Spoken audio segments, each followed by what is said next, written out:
I think the one gaming accomplishment that I actually have is I managed to beat a hardcore Nuzlocke of Renegade Platinum, a ROM hack of Pokemon Platinum to make it really hard on the first attempt. Didn't die, finished it the whole attempt. That's not really that good of a gaming achievement. It's not like beating Elden Ring with your feet tied behind your back. But I guess we're just gonna watch some people that are actually good at video games here today, so I can point and say, wow, aren't they good at video games? And then we can all say, wow, they're so good at video games. This is so good. Oh, we get to start with a Magikarp one. Things in the Pokemon games is the evolution mechanic. With enough experience points, your weak little turnip can transform into a mighty flower, or your tiny buff dude can turn into... It's not really that mighty, to be honest. Well, in 2019, one gamer by the name of J-Rose J-Rose! I know J-Rose! The game's too easy, and that he was going to beat Pokemon Fire Red. Actually, I know this guy! Magikarp. That's right, the ludicrously weak Pokemon whose only redeeming feature is that it evolves into a powerful Gyarados. Replacing his starter with a level 1 Magikarp using a mod, Didn't Point Crow also do this? Journey, and there were hurdles right out of the gate. For starters, Magikarp doesn't even learn an attack move until level 15. This means that the only way it can deal damage is to exhaust all 40 uses of Splash, a useless move that does nothing. You see, when a Pokemon uses up all its moves, it's able to use Struggle. Struggle does very little damage and harms the user, but for large chunks of the run, J-Rose has no choice. He is insane for this. It just requires a lot of patience. Towards the start of the run, because if J-Rose visits a Poké Center to heal, it also restores all 40 uses of Splash, meaning he must use them all up again before he can struggle. I think this kind of challenge is more like a masochism challenge, and this is coming from the person that does masochism challenges all the time. I don't know if this is particularly difficult. This is more of a, you need to just put the time and effort into it, and if you put the time into it, then you will be able to achieve it, because there's a very clear set way that you can do it. I don't know if it's not necessarily like mechanical difficulty. I also know that PM7 did a run of Pokemon Shield with only Magikarp as well, which I think is also like ridiculously difficult because you need to grind so much. This probably took like 100 hours of gameplay, right? If you weren't speeding the game up, but this could be achievable by anyone. You just need the willpower to be able to do it. It's not necessarily mechanical, it's more just willpower. Original Pokemon Red, but sadly realized it was impossible partway through.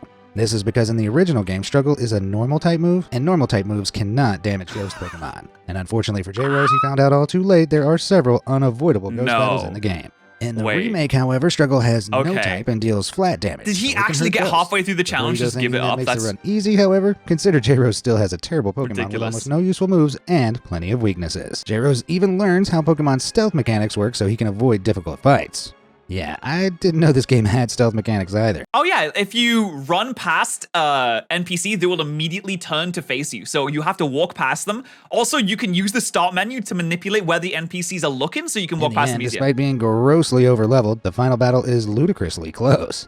J-Rose manages to barely... Can you really be considered over-leveled if your Pokemon is so weak that it can't do any good damage anyway? I thought over-leveling was because the stats make you ridiculously strong. Just because a number on a screen is really, really high doesn't necessarily mean anything if the other numbers that correlate with that number being really high also are not that high. They beat the game's champion at level 99 with only 21 hit points remaining. Now that is a next-level achievement. That's impressive. Leveling up. If you love playing video games in high quality, then you're gonna love this video sponsor. Oh my god! Hyper stylish augmented reality shades that allow you to plug in and game. Fuck these glasses! I'm gonna buy some of those! You are. Dude, they're so high quality. They're compatible with Xbox and Xbox Cloud, the Nintendo why Switch, can't you do that? 5, and Steam Deck, along with iPhone. Why aren't my glasses compatible with all my Android devices? They can be used as your own movie theater, and being compatible with content on YouTube AR and Nebula for Mac means you can experience the forefront of augmented reality. Nebula too? So for just $379, what? That's so cheap. Take your experience to another level. Or wow! A gift for the gamer or movie lover in your life. That's such a good gift for the gamer. And get yours today. In addition to the in-reel adapter for $59. If you want to utilize this amazing tool with your PS5, Xbox, or Nintendo Switch. I don't have any of those except the Nintendo Switch. Now let's meet our next gaming champion. You're not getting paid for this? Yeah, but listen, I'm reacting to their video, man. If I'm reacting to their video, the least I can do is give them a little bit more sponsor viewership as well. Don't jump to conclusions. There's two mechanics. I feel like it's just good courtesy to watch the sponsor. And you collect coins. Well, in 2018, legendary gamer GameChamp 3000 decided... GameChamp is actually fantastic as well. I think GameChamp goes by she/her. This was I need to remind myself because I've gotten it wrong a few times. I feel bad for that. And thus, she began her ridiculous journey to complete Super Mario Odyssey without jumping once. Luckily, Odyssey has a precise way of tracking your jumps. Once you beat the game, you can chat with the adorable Toadette, who tells you all sorts of interesting things about your playthrough, including it tracks your jumps. Now that Game Champ had a way of reviewing her performance, she got to work on the run itself. She mostly utilizes extreme parkour, like throwing your hat called Cappy and bouncing off of it while it's still airborne. While this looks similar to a jump, it's harder to judge, less reliable, and the game doesn't consider it a jump. When Game Champ gets Mario airborne, she must then execute some crazy wall kicks and dive bombs to get Now anywhere. That is some impressive video games. Game Champ beat Odyssey. I wonder if Small Eye would do this. She'd apparently jumped 29 times. Failed. L run. Sorry, you failed. Looks like you gotta go back and do it again. That's rough. This discovery was painful. Game Champ was no stranger to pain. Did she do it again? The Legend of Zelda game Breath of the Wild without climbing once, so she was at home surmounting impossible odds. She accomplished this by using her environment, carefully stacking objects, and taking extremely long routes towards important goals. When she was faced with a mountain, she'd painstakingly Guys, if this is what it takes to be like a top-tier YouTuber and content creator, I don't know if I can do it. I'm gonna be honest. Needless to say, after that experience, I may be a React Andy forever. No stranger to coming up with clever solutions. So, returning to Mario, Game Champ realized that, for weird programming reasons, Mario Odyssey counts speaking to NPCs as jumps. What? She theorized. Oh, so all you need to do is keep track of the amount of times that you speak to an NPC in the video, and then when you go back, if it's the same number of times that you jumped, then you've completed the challenge, right? When you press the A button to speak, the game flags it as a jump before the chat box appears. Oh, that makes sense, actually. Yeah, programming is weird. She started a second, lonelier run, talking to no one. After beating the game again, Game Champ returned to Toadette for a... That's just like a small oversight that they probably don't really care about because it doesn't matter. Who cares if you have like 30 more jumps than you actually have? It has no actual effect on it. Revelation. She had apparently jumped one single time. What? First of all, this jump was unavoidable. This was because one cutscene in the game ends with Mario on the floor, and the only method of waking him up being, you guessed it, jumping. Oh, okay. You can't count that as failing the challenge, though. That's a necessary part of the game to play it. If you have to do it, then that's fine. You can get away with that. Composing herself, however, she thought of an ingenious solution. Multiplayer. What? No, you two-player can't mode, get another past player that. can control Cappy. One thing Cappy can do is poke Mario, causing him to bounce into the air. And guess what? This bounce is not considered a jump. Tearfully, Game Champ completed her third... I'm gonna be honest, that's what sets apart these challenge runners from everybody else. Everybody would have just considered, myself included, jumping because you have to. All right, that's fine. We won't count that. That doesn't count. You still completed the run. What sets people apart is the willingness to go even further beyond and find ways around even what seems to be impossible. And final run, proving you could beat That's the game fantastic, that is. That's really smart. Never has to worry about skipping leg day again. A far-fetched goal. Is that Minecraft? Minecraft is a sandbox game that tasks players with creating anything from whatever they find laying around. And I mean anything. A treehouse? Sure thing. A giant toilet? Why not? An entire city? Hey, follow your dreams. Wait, that's Game of Thrones, isn't it? In survival mode, players are dumped into a great big world and tasked with, well, surviving. The world is vast and algorithmically generated, creating more spaces and room to play than most will ever need. All algorithms have their limits, however, and in Minecraft that seems to be about 12.5 million blocks away from where the player first spawns. That is incredibly specific. Starts to become erratic and strange, defying the rigid rules that typically control what the world looks like. Oh, I think I know this. Is he going to talk about the guy that walked to the end of the Minecraft world and fell off? Turns out the Minecraft world is flat Earth, where the game starts to break down and it fails to load some of the areas because the game never expects you to go that far. And there was someone that streamed constantly for hours and hours and hours and hours and hours and hours and hours until they reached the end of the Minecraft world. I think it took days. That might be who they're talking about, actually. We have dubbed these strange fringes the Farlands.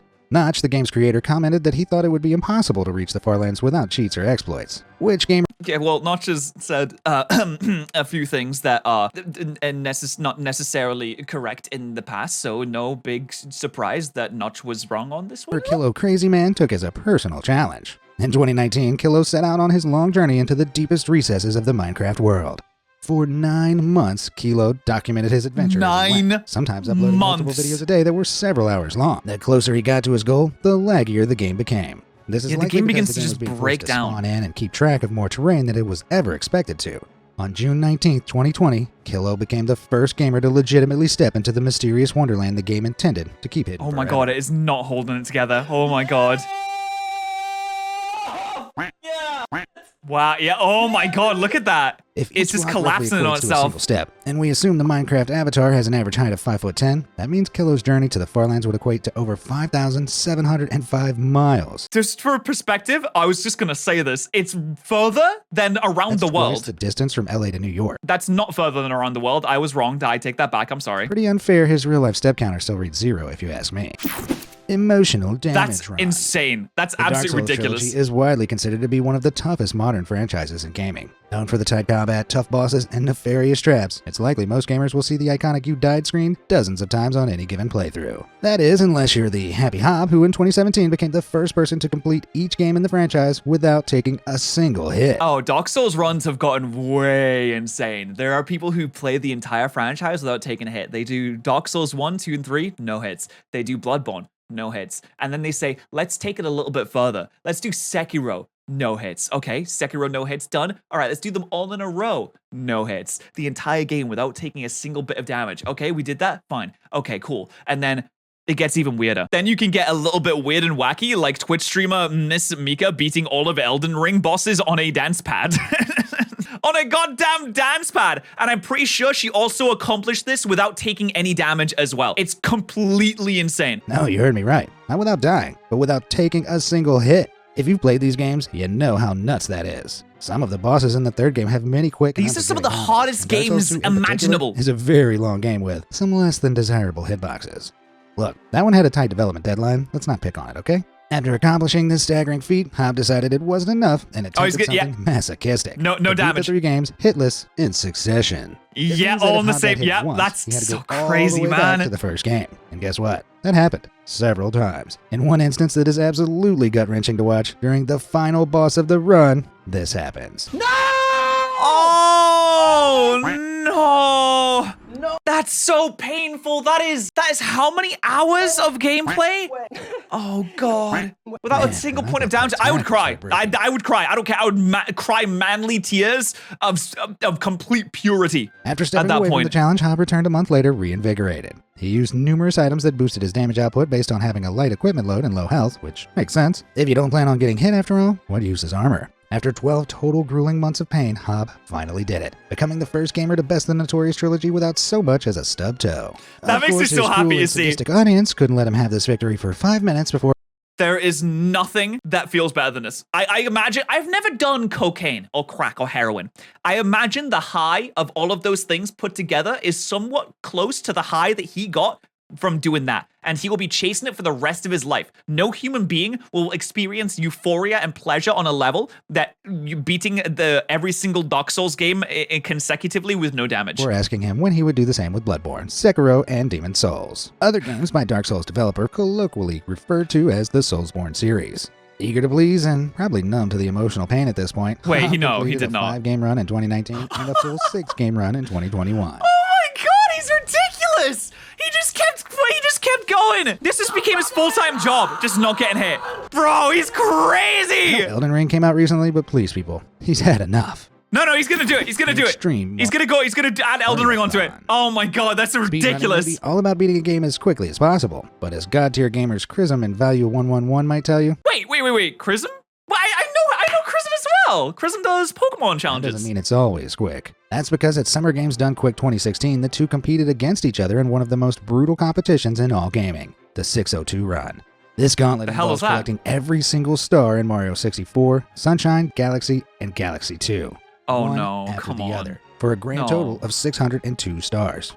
What's that take you like 40 hours to complete? I guess. Mario Sunshine is weird. This run that sounds ridiculous. As you can probably imagine, vicious, and takes tens of hours. Playing any 4 games back to back is hard, but these are Mario. It's got to take like 40 hours, surely. Have been optimized to death. There are dozens of precise, tricky maneuvers. Okay, so you might be thinking, oh, okay, 40 hours? Psh, that's nothing. I played World of Warcraft for 40 hours straight. I'm a gamer. Well, in Mario games, you have to get every single jump, every single input specifically correct, especially if you're speedrunning. Imagine the focus and the toll on your brain it would take to have to do speedrunning strategies for like tens of hours straight. In each game that are essential for playing quickly, where one wrong input can cost minutes. And literally, if you die, that's setting you back so much time, and you're trying to speedrun 4 games in a row. That you have to do it knowing that another runner, just as good as you, is racing against you. Oh, the duel was God. Chrism was ahead for much of the run, but by hour 18 started to lag behind due to fatigue. Valu experienced a second win and doubled down, managing to bridge the gap. Oh my God.